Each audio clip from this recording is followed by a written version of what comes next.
de communes qui soit ont eu des difficultés à s'assurer, soit se posent même la question de savoir si elles vont renouveler leur contrat d'assurance. C'est le cas dans le Valenciennois, Saint-Saulve, Anzin, dans le Pas-de-Calais, Vitry-en-Artois ou encore Delémont. Des tas d'exemples. Pourquoi ? Parce que, effectivement, les phénomènes climatiques extrêmes, on pense évidemment aux inondations, ou encore les dégradations sur les biens avec les émeutes de juin 2023. Exemple concret à Anzin qui vient de renouveler son contrat d'assurance. La prime est passée de 90 000 € l'an dernier à 150 000 €. Ce n'est pas doublé, mais presque. Ça, c'est la prime. Il y a aussi la franchise, vous savez, ce seuil en dessous duquel l'assureur ne prend pas en charge les dégradations. Pour les dégradations sur les biens, la franchise est passée à 2 millions d'euros. C'est quasiment le prix d'un bâtiment public neuf. En cas de dégradation, la commune devra puiser directement dans ses propres finances pour effectuer les réparations, faute de contrat d'assurance. Et ce sont des cas isolés ?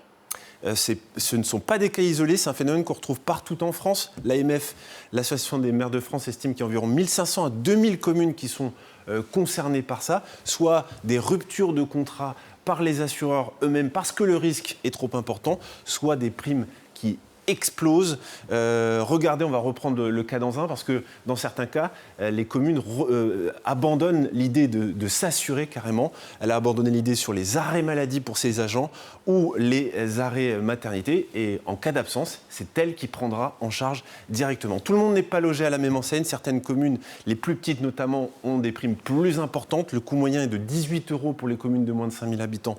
Il est divisé par 2 pour les communes plus importantes. Et tout ça ne va pas s'améliorer.